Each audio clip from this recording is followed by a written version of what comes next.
Hello ladies and gents, welcome back to another unboxing. This time it's not so much of an unboxing as it is a book, so I can't really unbox a book.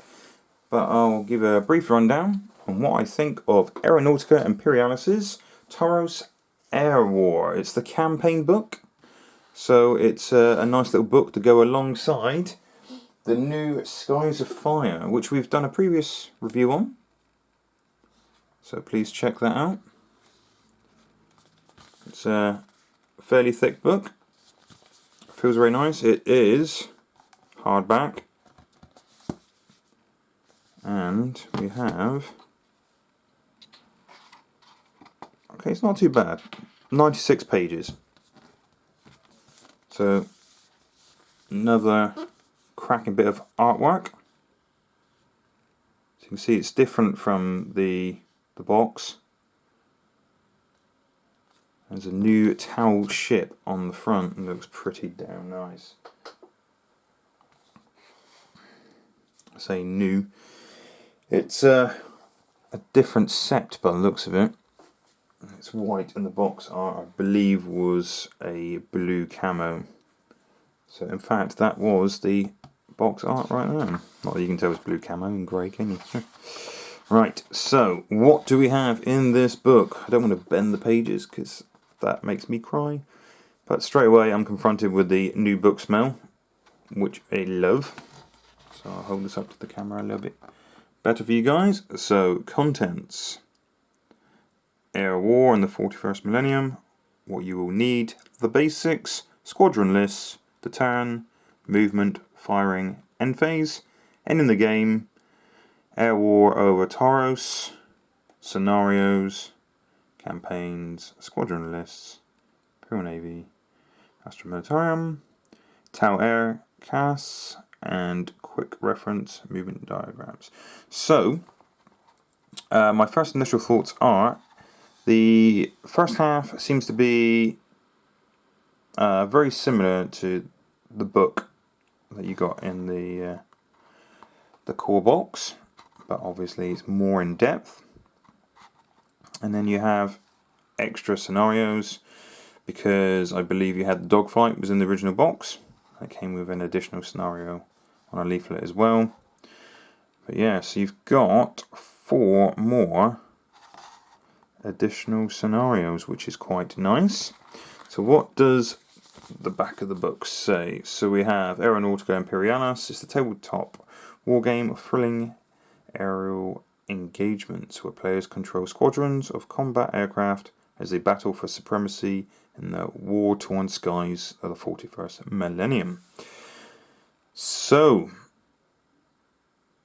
we have a complete set of rules. So the rules were in the box, but these do seem a bit more substantial. Background, okay. So there was no real background with the Tau-occupied planet, which is Taros. Detailed description of the Tau-occupied planet of Taros and the Imperium assault that sought to recapture the world and bring it back to the Emperor's light. Okay, so each one of these are talking about the rules for fielding Tau or the Imperial Navy, which was briefly described in the core rulebook, which you get in the box, and then 5 exciting scenarios. So 4 of which are new. So if you wanted to, I would imagine you could probably just pick this book up and then you could split the box with one of your friends or something. And it's a nice add to it. Or you can just keep the basic rules, which is fine, but there's a lot more fluff in this book by the looks of it, straight off the bat. So it gives you a bit more background to what's going on. As the core box would suggest, it's core, it's very, very basic, whereas this adds a lot more. So it tells you about your bases, which is your dials. So that's your 60-degree front arc, that's your 60-degree rear arc, which leaves you with 120 degrees on your sides. So there is no rear firing, not as yet. Anyway, not on the core book. So it'll be interesting to see if anything does come out, which is got a rear gun emplacement. So it tells you what you'll need, what aircraft, tells you the basics, so how dice work, take backs and changing one's mind. It's not uncommon for players in any game second guessing themselves occasionally. Actually, it is uncommon because I second guess myself pretty much all the time. So no, Games Workshop, it is extremely common.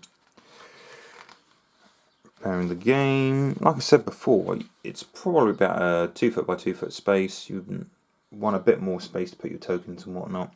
So, you know, a standard dining room table, you don't have to have the old 6 foot by 4 table like you do with 40k or 30k games.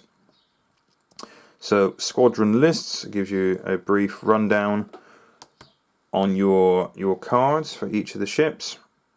So that's pretty nice.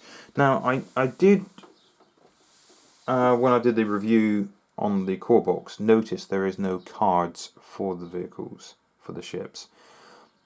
Obviously they are described in the book, but it would be nice to have the cards in front of you laid out. Which, funny enough, as if by magic, I can now reveal.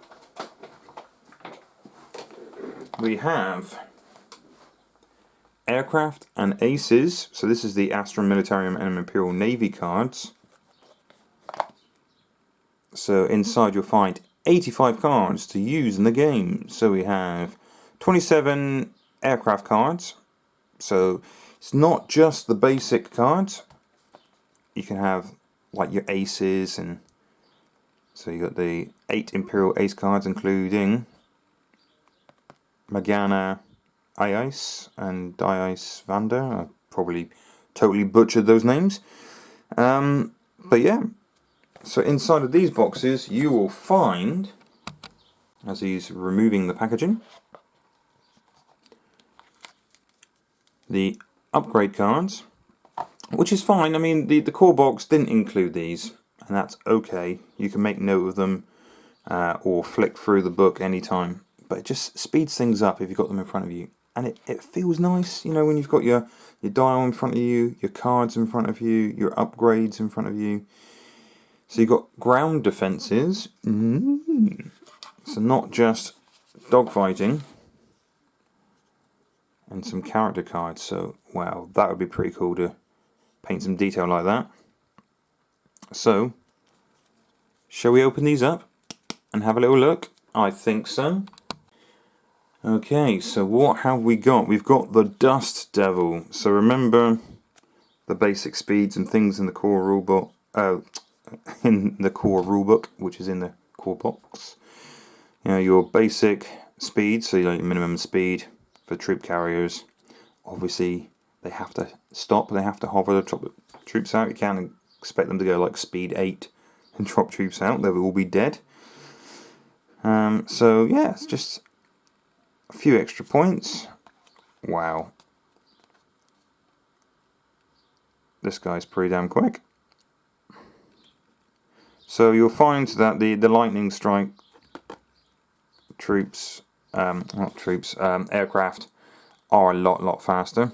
It's the fastest in the core box.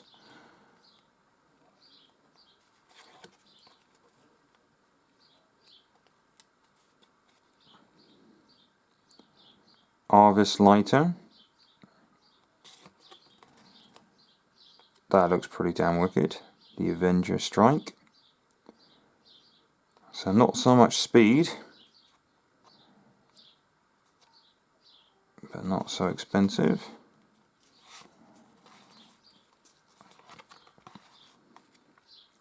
So these are real nice cardstock. They're nice and thick, and if you're a bit like me and your eyesight's going a little bit, really nicely laid out, clear, so you can read them. Don't have to get my old man glasses out. So yes, Very nice, very nice. So obviously these don't pack quite so much of a punch, but they are cheaper.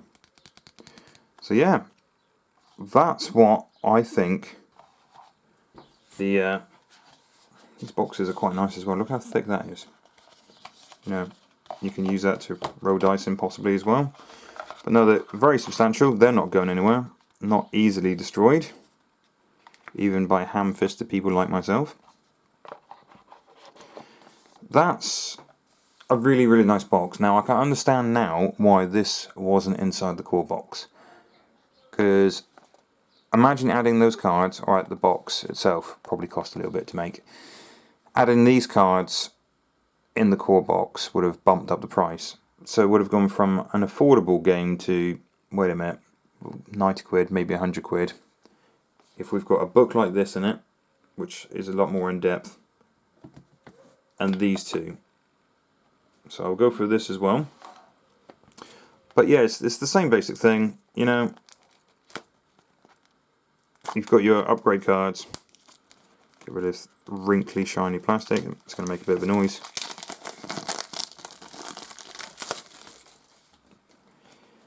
So, same as before. 26 cards. Oh, that's it. 26 cards compared to 27. Yeah, I understand now. You know, it's completely broken the game. Don't go for Tau. They're one card less.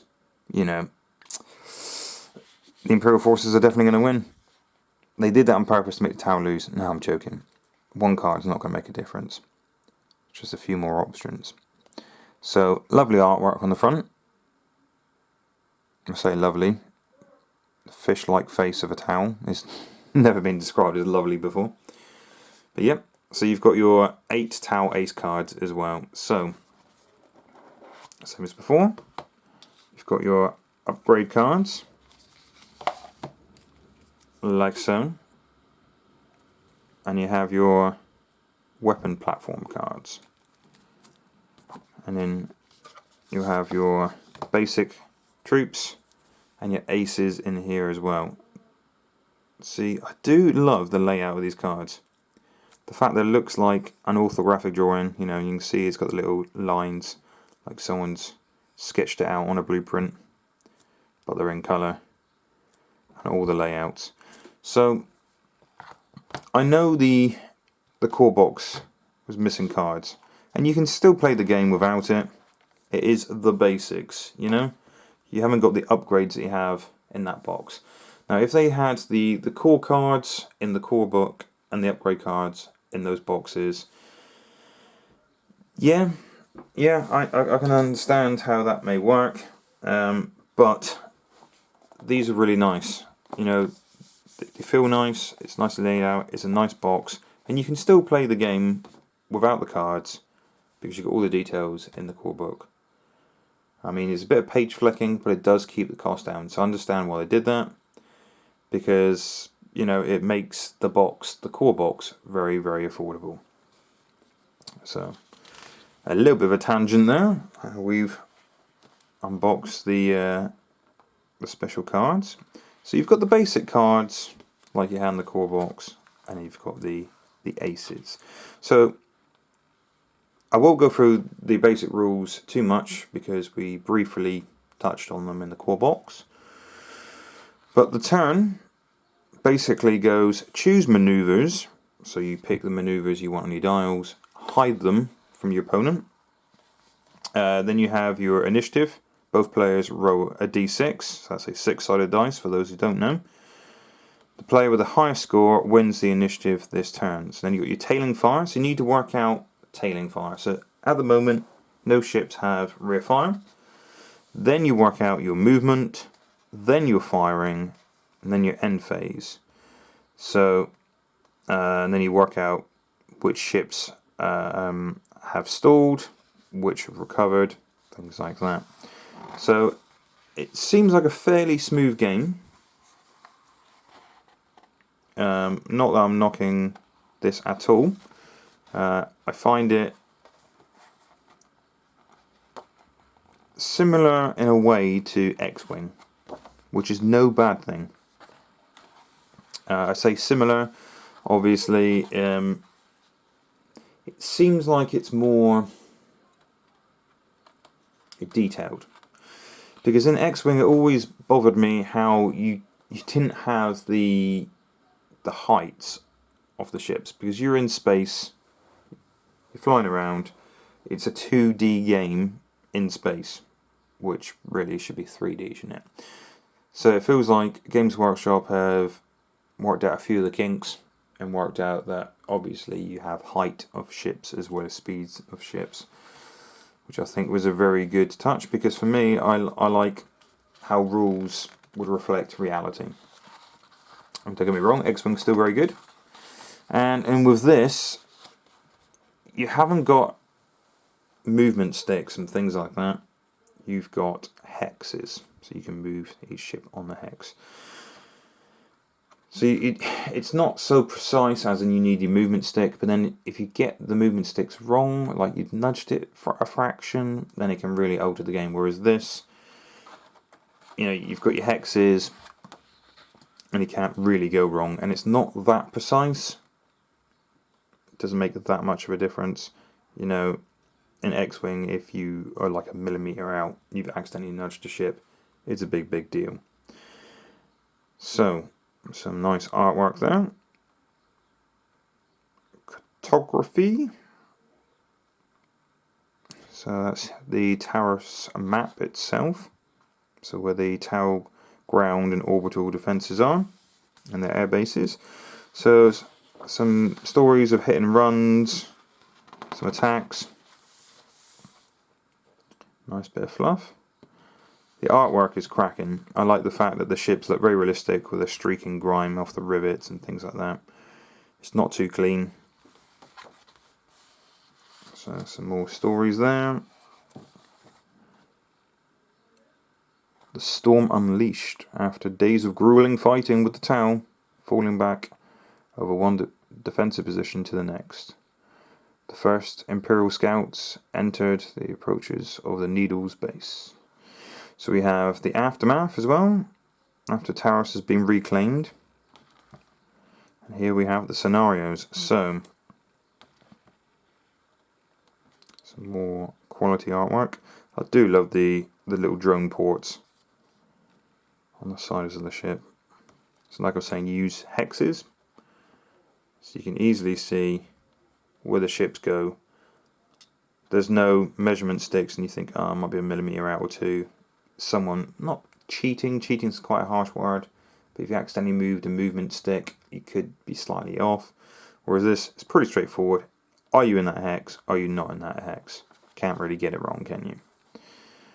But there are still collisions though. It says about collisions here.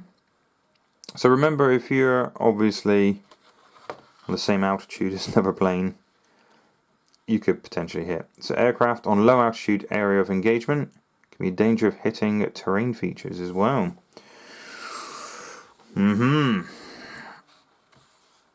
Areas of engagement, falling behind. Right, here are the scenarios. So dogfight was in the core box. Then we have the chase. So brief rundown of the chase. Oh,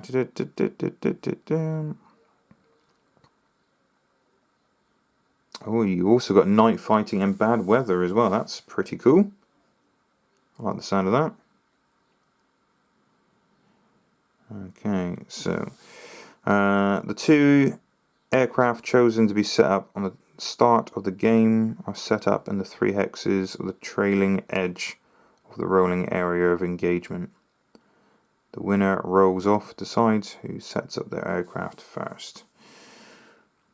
So, this scenario is played on a rolling area of engagement, as described in page 60. So, rolling area of engagement.